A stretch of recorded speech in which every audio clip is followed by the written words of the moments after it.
This is 5.4 transformations combined. So we are going to do all the transformations together for one equation or for one graph. So just remember our transformations. We have A, B, C, and D.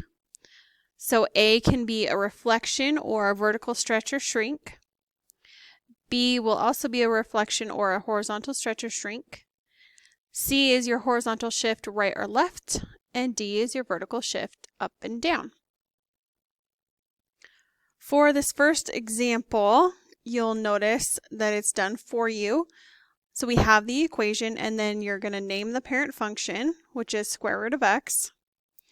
And then you go in order of your transformations. So we have no reflections.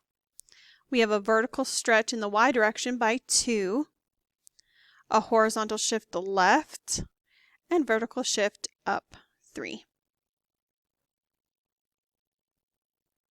All right, so let's do one of these together. All right, our parent function, we have a squared here, so that means our parent function is our x squared or our quadratic equation. And our transformations, we have that plus 1, so it's going to be a left 1. And then that minus 3 on the outside is a down 3. So we only have those two transformations. We don't have any reflections or vertical stretches or shrinks.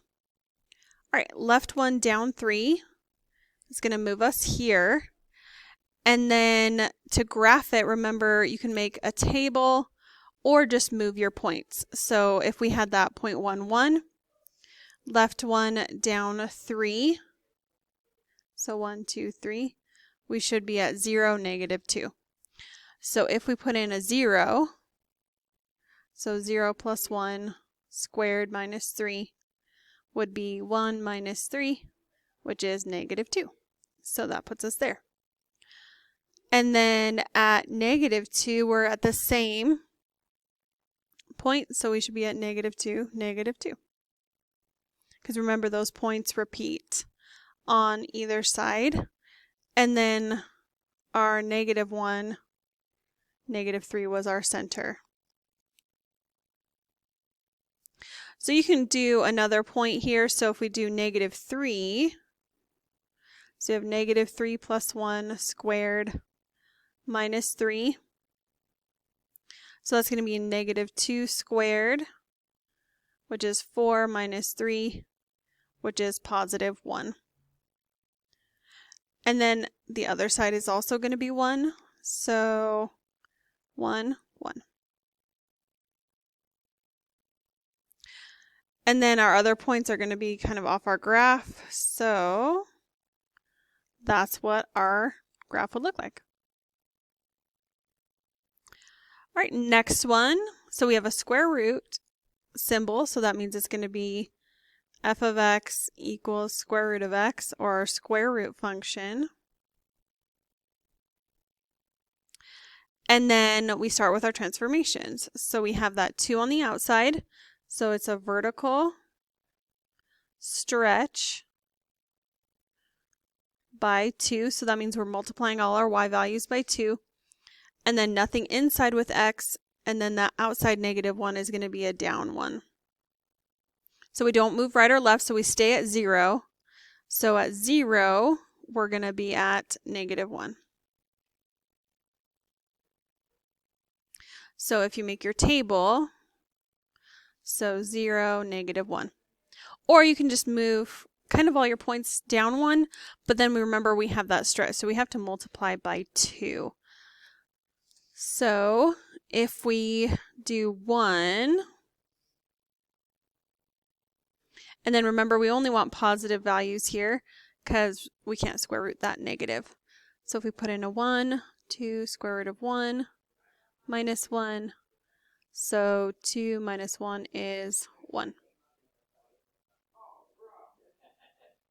So that's going to stretch us way up there. And then if we put in a 2, we can't square root 2 or 3. So let's try 4, because remember that's the point we always choose is for the square roots is 0, 1, and 4. So we have 2 square root of 4 minus 1. So 2 times 2 minus 1. So that's going to be 4 minus 1, which is 3. So at 4, we're at 3. So notice how it made that wider than our original. So remember our original parent function, we go through 1, and then at 4 we're at 2. So that's what our original looked like. And if we go back to this one, our original on this one, it looks like that. Those points aren't accurate. But let's see if we did that. So it's 4, 4, 1, 1, 4. There we go. So that would be your parent function. So it kind of helps to draw your parent function just to have that as a reference as you're looking back at those. All right, our next one. So we have an x to the third, so that means our parent function is our cubic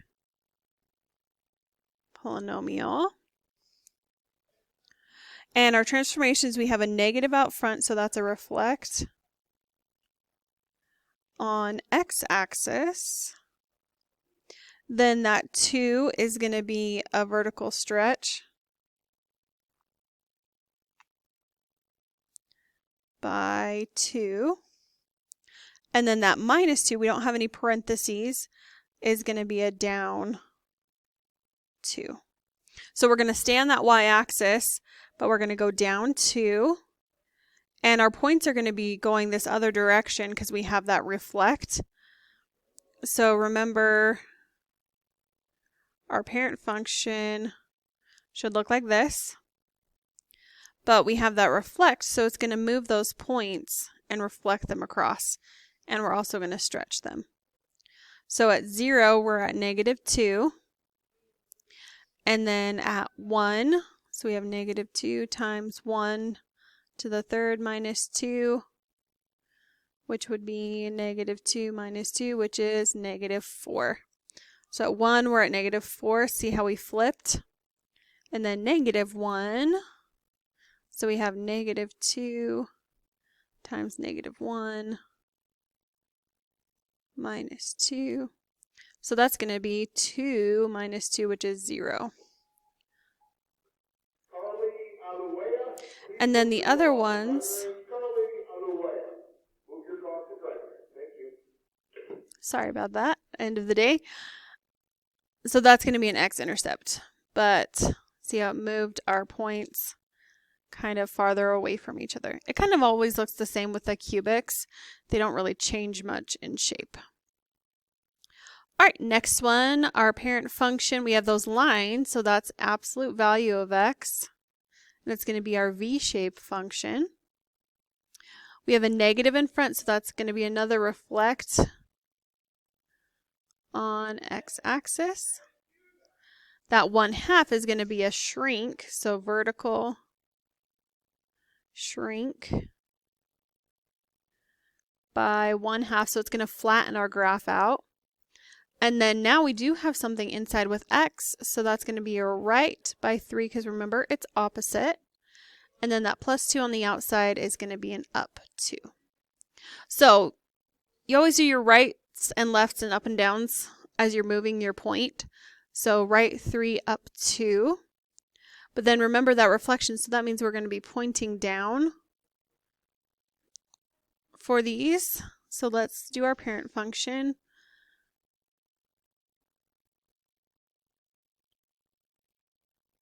So your parent function is that V shape that goes up 1 over 1 for those. So now we're going to go up 1 over 2. So it's going to kind of flatten out because of that 1/2. So you could do that for each point from here. So, but remember we're going down because it's negative, so down 1 over 2. So if we put in 5, we should get 1. So down 1 over 2. And then if we put in 1, we'll get 1. So let's check and see if those are correct. So we have our x and y. So our point at the center is that 3, 2. And then if we did 1 and 5, we should be at that point, at those points. So we have negative 1/2. And then we have 1 minus 3 plus 2. So we have negative 1/2 times 2, because remember it changes positive, plus 2. 2's cancel. 2 minus 1 is 1. So that was correct. And then for this one, negative 1/2. 5 minus 3. Notice how it's a 2. Plus 2. So that's also going to cancel and become 1. So if we follow that pattern, if we go down 1 over 2, that's going to be the same for all of our points. Because that's that slope in front of x on both sides.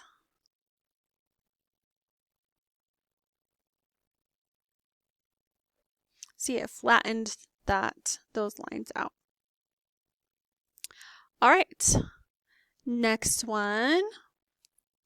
So we have a 3 with a root. So that's going to be our cube root. So cube root of x, so cube root is our parent function. So remember that parent function looks like this. Oh, it's supposed to go up through 1. There we go. All right. So now let's look at our transformations. We don't have anything in front, so no stretches, shrinks, or reflections. Plus 1 on the inside, so that's left 1. And then down 4. So down 4. These ones are nice when it doesn't have that stretch or shrink, so you can just move your points. So left 1, down 4. Same with this one, left 1, down 4. Remember that negative 1, so left 1, down 4. 1, 2, 3, 4.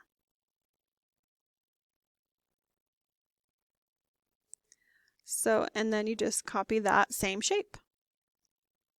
Those are really nice. You can move your points if you want to, x, y. So we're at negative 1, negative 4. Then at 0,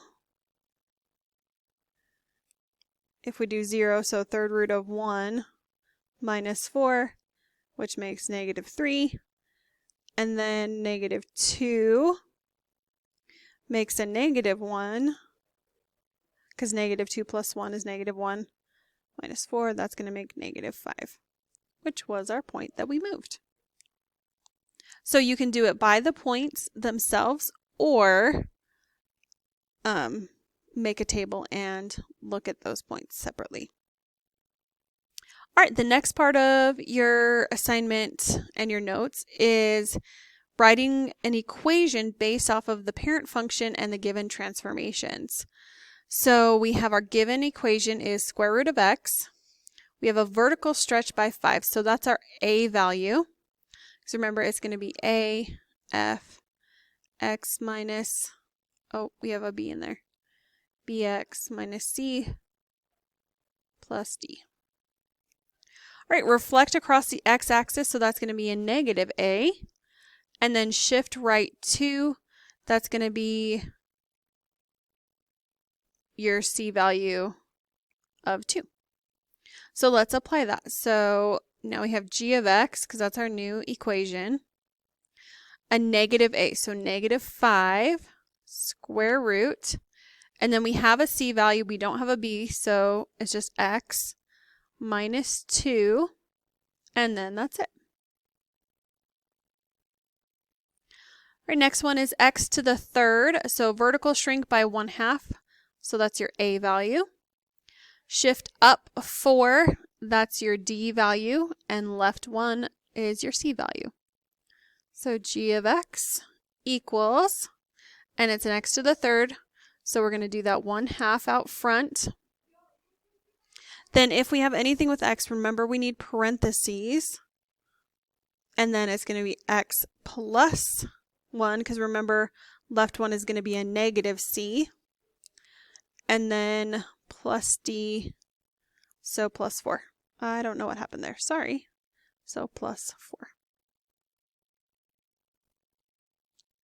And that is it. So just make sure you're looking at your transformations. Are they A, B, C, or D? And then apply those transformations to your equation or to a graph.